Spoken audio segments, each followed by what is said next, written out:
Good morning. This is Jason Dean coming live at you again for another Film Fanatic show.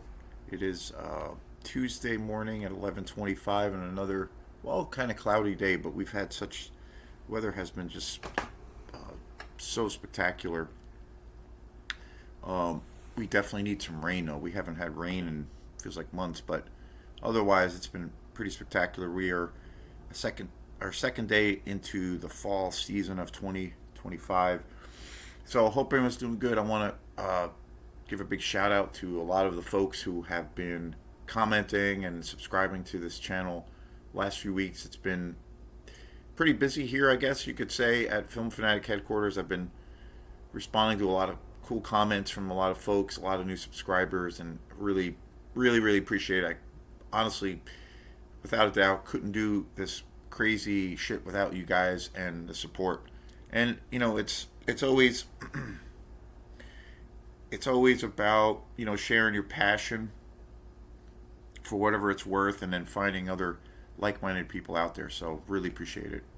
So today's show, I again, like what I try to do with this channel is I try to always bring movies to light, to the table that I feel like they're not maybe talked about enough. Like that's the primary focus, like shedding a light on a film or a movie that I feel like isn't talked about a lot. And mainly what I talk about and the main focus of that um, is a lot of obscure kind of exploitation movies, and I guess bringing movies to light that I feel are never talked about or not talked about enough. If there's a mission statement for this channel, it's that. But that being said, I also, I like to always kind of have my finger on the pulse of new things that are coming out. So I'm always trying to seek out new movies. I typically always go back to my decade that I love the most, and that is the '70s, especially when it comes to exploitation movies. Still remains my favorite genre and the most entertaining for me. But I love big Hollywood movies too. It's funny if I watch a couple of bigger budget Hollywood movies in a row, I get fatigued, and it's weird. I get this thing of where, man, I really want to watch something really shitty. I really want to watch something really raw and just kind of nasty and dirty and just made for no money. I don't know. I get really tired of, I don't know, as the older I've gotten and just all the movies that I see, I just get like I see tropes, and I see things that have been done to death, over and over and over again. And when it comes to horror jump scares, and then also um, when characters in films or movies aren't really actors, or if they're not really characters per se, like you can invest time and they're just kind of pretty faces on the screen. That happens a lot. And then also, some of the budgets that a lot of these directors get, especially when it comes to big Hollywood, is kind of astounding what they, the budgets that they get. And I just have this weird thing of where I want to like rebel against that. It's weird. But that being said, I still love bigger budget movies, and I try to stay up to speed with new films that are coming out, because I do think there are some really great movies that are coming out still. I mean, case in point, The Long Walk. I mean, just a powerful. I saw that on Friday, and just yeah, an incredible movie. The best movie I've seen this year. I've been listening to the soundtrack lately, actually this morning, and it's incredible. So I'm gonna probably do a upcoming show on a review of where I'm gonna talk about the soundtrack and the composer for the new film Long Walk.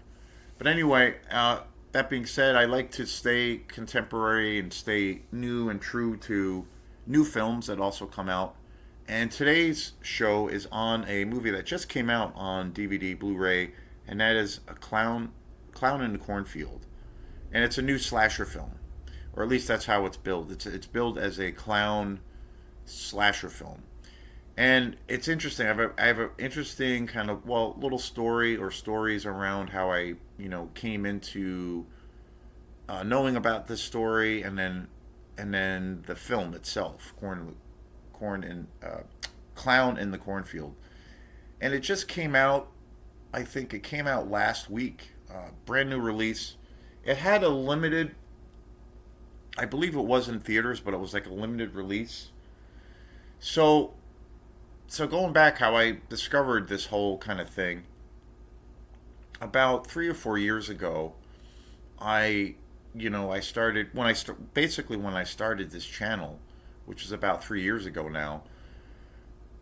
I've had this YouTube channel for actually probably about 6 or 7 years, but I never did anything with it the first few years. I had it, and I might have like uploaded one like short little video, like a music video, and I never pursued it. I never took a deep dive into like building it up, and then building it up to where it is now. And I just kind of, it was just there. And my main focus at the time with Film Fanatic and the whole kind of Film Fanatic thing that I started was on Facebook. I do have a Film Fanatic Facebook page and then an Instagram page, but the Instagram page got totally hacked, and so I had to start all over again.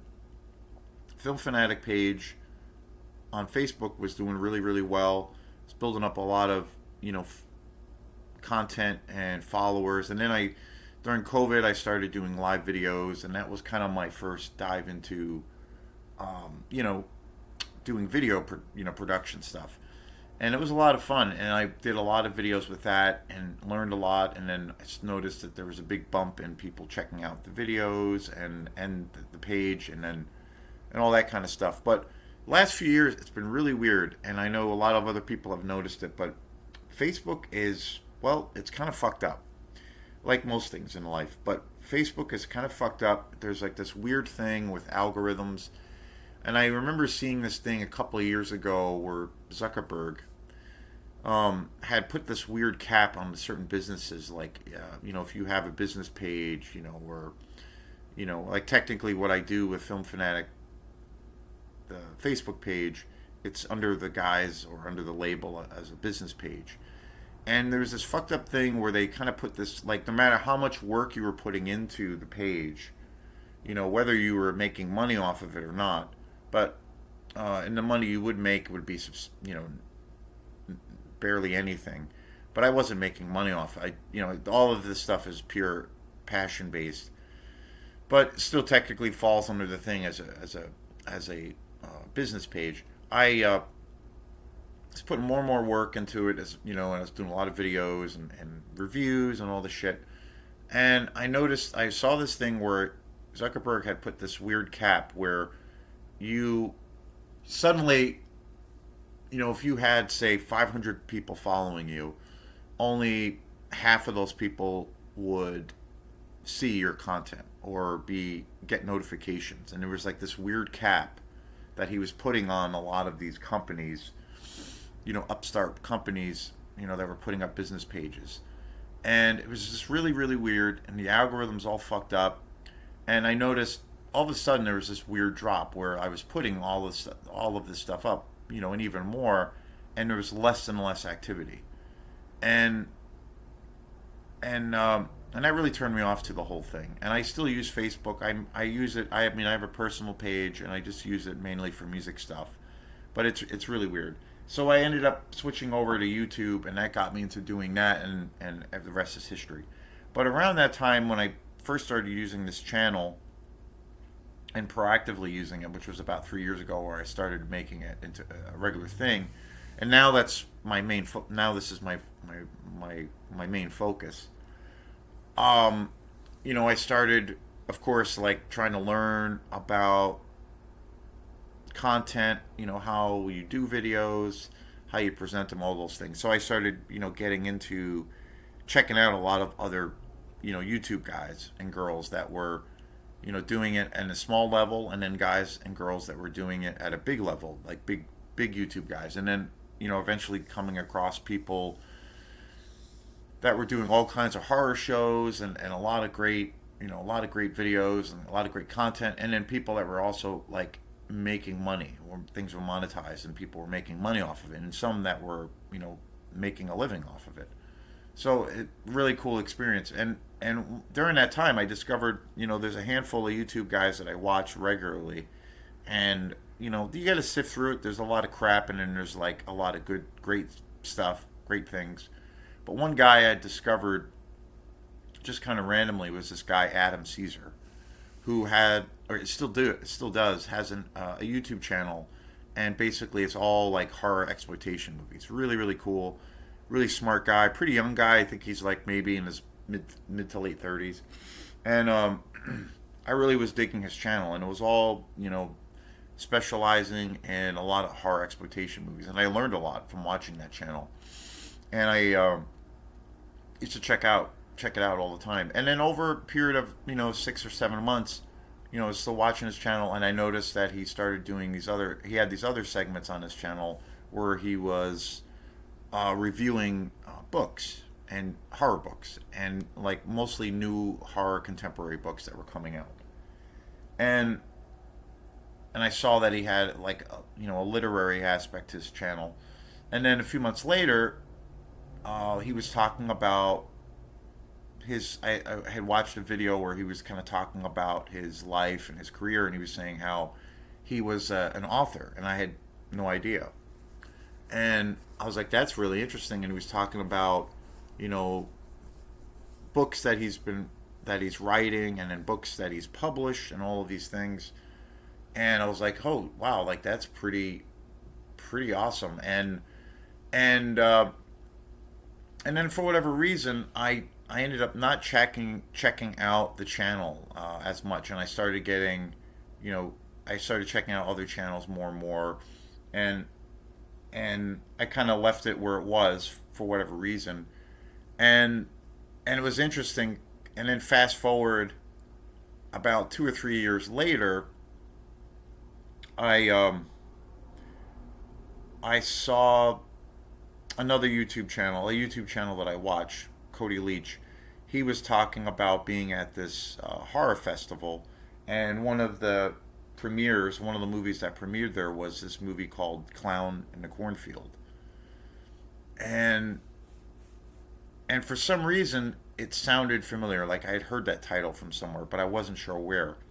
And he said in this review that this film was really good. It was like a modern day, essentially a modern day slasher film. And I was like, oh, okay, that sounds really cool. Very modern. It was on the verge, I think, at that time of getting a theatrical release, and this was probably almost a year ago when I saw this video. And for whatever reason, when you say "Clown in the Cornfield," it I I I could vaguely remember hearing that title somewhere. I didn't know where. And then I saw another little video where he was talking about it again, talking about the movie, and he did a quick like review, and then he did a full review of the film, and then he had mentioned that this was based on a book that was a relatively newer book, and it was based on a new trilogy of books. And then he mentioned quickly the author's name, and it was Adam Caesar, and I was just like, oh no shit. So I went back to Adam Caesar's page, and I was like, oh no shit, this is that guy, Adam Caesar, who I had been following for a few years, and I discovered, and I really liked this channel, and I knew he was a writer, and he had a bunch of books published, and I went onto his channel, and I saw this whole thing about Clown in the Cornfield, and it was his book that had just come out, and he was on the verge of publishing two other books, and I was like, wow, like that's wild. And I had heard during that time that those books were actually doing really well. Like he was selling a lot of books. It was popular. And supposedly it was a good story. and it was a trilogy. And then in this video, he was talking about how he um, was, he had sold the rights, and the first book was going to be made into this movie.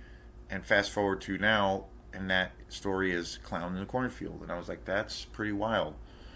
So, so I watched this last night, and so altogether, it's probably been about 2 years or so since I'd heard this movie, and I finally watched it last night. And um,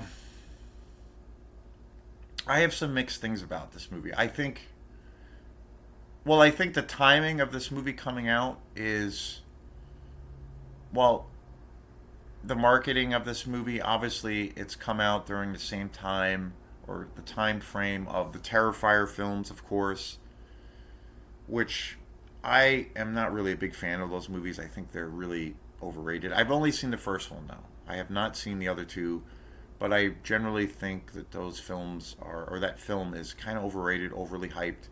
They're incredibly dark, incredibly violent. I do like Art the Clown, who is the main kind of villain in the film. But I've described my feelings around that movie like uh, as an example of like when you eat a bunch of cotton candy, and at first it like tastes really good, feels good, it's comforting, but then the next day you just kind of like forget about it, and you forget about that experience altogether. And I felt like with that movie, that's what happened to me. It was like I felt like it was style over substance. It was shockingly gory, very violent, which was cool. The kills were amazing. It's all practical effects, very much, kind of a tribute or very much influenced by a lot of old school slasher horror exploitation movies. But ultimately, I felt like there was no real atmosphere. The characters were forgettable, and it was an overabundance of violence for the sake of violence, and it because nothing else was really there. So anyway, but those movies are huge. Everybody and their grandmother loves them. And then also, the last decade or 5 to 10 years too, the It films have come out. The first one and then the second one. The first one being, of course, with Pennywise, Stephen King's story. The first one was amazing. I love the original Tim Curry version, which is a classic, and then the more modern version with Skarsgård. That's an incredible film. The sequel I felt was a total disaster that they made. Um, but clowns are in. Like clown horror is in, and it's a major thing. So the marketing of releasing this film, Clown in Cornfield, it's pretty, you know, easy to understand why they put it out this during this time. To try to capitalize on this craze with between Pennywise and especially Art the Clown from the Terrifier films. So they're obviously capitalizing on this film. And I will have to say, like, the movie it's got some really good aspects to it. I definitely feel like, in comparison to, say, some other newer modern slasher films, which I have not really liked, Heart Eyes being one, and then also Hell of a Summer, which are two very modern, very recent modern day horror films that came out that I was really disappointed with. I felt like the characters were really glossy. I thought all of the characters looked too pretty. Um, they There wasn't really enough atmosphere. Um, the kills were okay. It just didn't deliver the goods. And I felt like at the end of the day, those two movies really didn't feel like a slasher movie, especially Hell of a Summer.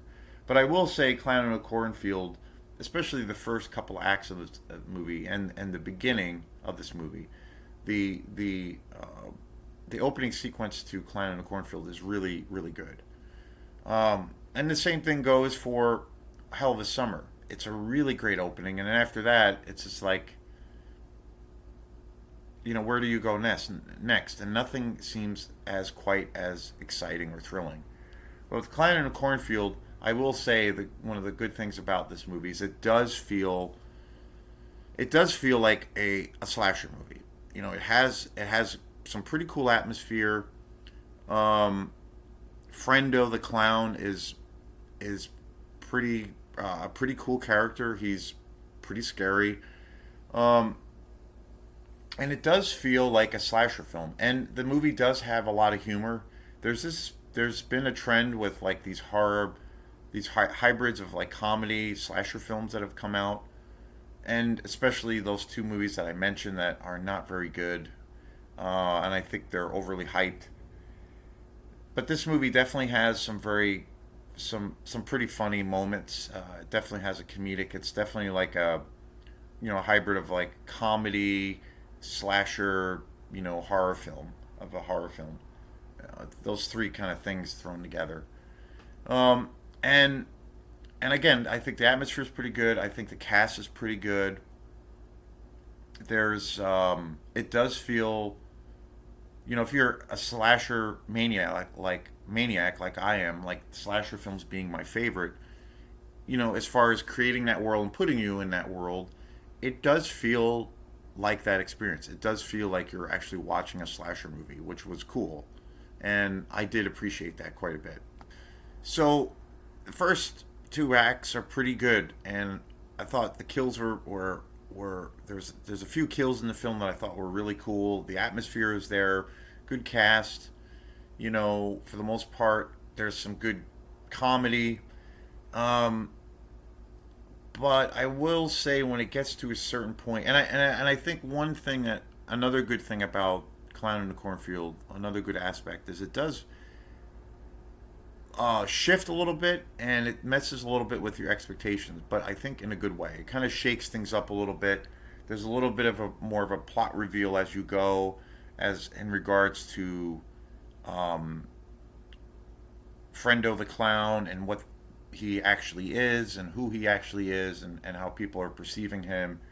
And you start thinking if it's real or if it's not. There is a pretty cool little, messing with your expectations, and I think for the most part in a good way. Um, but ultimately, I thought there's, and again, slasher films like have a certain kind of blueprint that they follow, and if they're, I don't think a slasher film has to be groundbreaking and change the world of cinema or anything.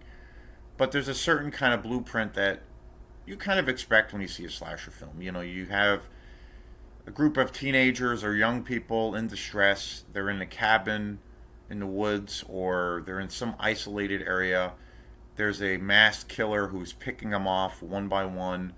You have, copious amounts of sex, and then there's copious amounts of violence and brutal kills and really, really good atmosphere. I mean, in a nutshell, that's what you want for a slasher film.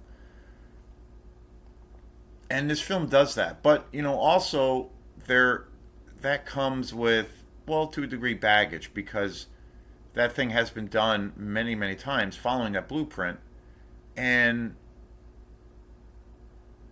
but sometimes in the modern day era there is this kind of jump scare mentality where where you can kind of see these things coming a mile right away, and it's not that surprising. And there's the tropes that we've seen over and over again. But I will say, that being said, it's like there is this blueprint, and it was established by Black Christmas, of course, the classic that it is. There is that trope, but and a lot of the times people who don't like slasher films dismiss it as being just like the slasher genre being just too formulaic. And and I and I agree that it is formulaic, but I also, if you take a real look at a lot of really classic slasher films, they really do their own thing. They really have their own personality. They go in unique, different directions. Sometimes it's, you know, pure gore and pure entertainment. Some films have a little bit more of a psychosexual element. Some of them have a little bit more of a serious tone. All those kinds of things. Some of them rely so heavily on atmosphere, which is what I'm all about. But when you look at the classic slashers, they follow that blueprint, of course, but they do something really, really unique. And I feel like you can't just all lump them together that they're all the same movie. Like example, Mad Men, classic film, The Burning, um, My Bloody Valentine, um, Maniac, Curtains. There's just so many fantastic movies, pieces, and of course they all follow a certain guideline or principles as to what make a slasher film themselves. But when you actually watch these movies and see them, they all have a very unique. Another great, fantastic movie, The Mutilator.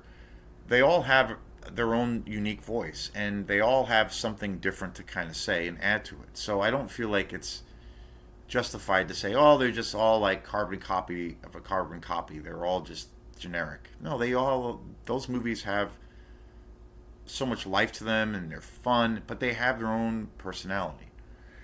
And Clown in the Cornfield relies so much on kind of that stereotypical thing around tropes of where ultimately I feel like this film doesn't really have its own personality. And there's more or less two specific things that happen in this movie where there is this kind of rescue sequence in the film with the father of this daughter who is kidnapped and being held by the clown, by Frendo the clown. And there's this scene of where he comes and saves the day, and he somehow knows where this location is, where the daughter is being held, and where all these people have been killed in this building that is so remote and hidden away. And somehow he learns of the knowledge of where this is, and he kind of like drives his car through the building and kind of more or less saves the day. And I just felt like that was so um, unbelievable and such a cliche thing, and it was there was no. And again, these are slasher films. It's not about, you're not thinking in terms of like intellectualizing everything, but there has to be some kind of logic behind what is happening. And that whole thing was so bad to me that it was illogical, and there was no. I felt like that was just thrown in there as this, so like it's like taking the most generic paint by numbers trope and just like throwing it in this film, or throwing it in the story when everything else is going along pretty well, and it's doing something pretty cool and it's entertaining. And then suddenly, for whatever reason, maybe maybe Adam Caesar, maybe the filmmakers didn't know how to really tie that in, or how to make that cohesive.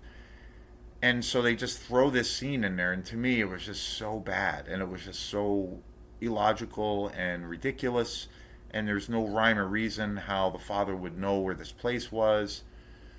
And I just thought that was like, oh man, they were close to making this really good, and that scene really irritated me. And then when you get further into the last act, the plot reveal of who Friend of the Clown actually is, and who the killers are, and the motivations and all of that stuff, I didn't buy it. I thought it was so. I heard it described as like a Scooby Doo ending. Like it's really just this guy who is this villain with a giant mustache, and he has this whole kind of conspiracy going on, and it's actually the whole town that is involved, and they're actually all of the killers. And it was just like, oh, I didn't buy it. I didn't buy it because it just felt so. I felt like it didn't tie up, and I guess they're going to try to turn these other books into the store into, because there's 3 books, and Clan in the Cornfield is a trilogy. And I guess what they're going to try to do, and I think this film is successful, is make all 3 books into films. So there's things that they kind of introduce in the first movie, where they never really finish up, and you're like, the whole like motivation for why these killings have been happening, and evidently have been happening for years. The reasons really behind it, I didn't really buy. It just felt kind of silly. It felt kind of convoluted. They didn't really follow up with answering some of those questions, and it was kind of cheesy. It was very generic, and I didn't really believe it. It just felt, again, another trope, like the whole Scooby Doo ending. There's like a villain in the corner with like a giant mustache, and he's just like, he's got this evil plan. That's what it was like, and it was just like, oh, come on, like could have you could have wrapped this up a little bit better, or you could have done something a little more creative.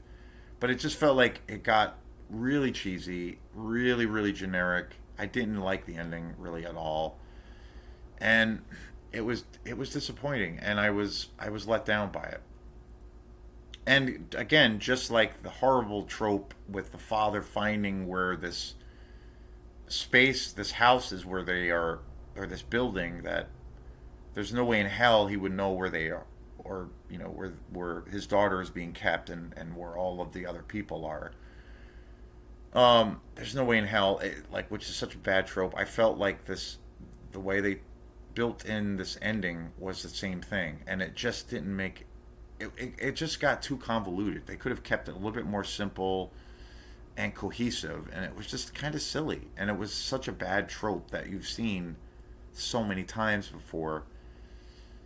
And it was suddenly, it's not just one killer, okay, but there's multiple people involved, and now it's this whole town that is conspiring. And then there are reasons why they're doing these things, in particular the kind of the head, who is this father. The reasons why he's doing it, because of the death of his daughter, was just like, I didn't really buy it. I didn't really buy it. So ultimately, I did think there was some, like I said in the beginning of the show, there was some really good aspects of this movie, but ultimately, those two plot reveals, those two scenarios, and then the ending, I just didn't buy it. I didn't buy it. It's better than those two other films that I mentioned, Heart Eyes and Hell of a Summer, but it's not saying much. So I don't know. I mean, I guess it's worth watching. Make up your own mind. If you check it out, as if you're into checking out newer kind of slasher films, because I do say that, with all of that negative stuff I just said about the film, it does feel like a slasher movie. So it is entertaining in a lot of ways, but so yeah, I don't know. I'd probably say maybe check it out, or just go see something better. So thanks again, and we will see you next time. Peace.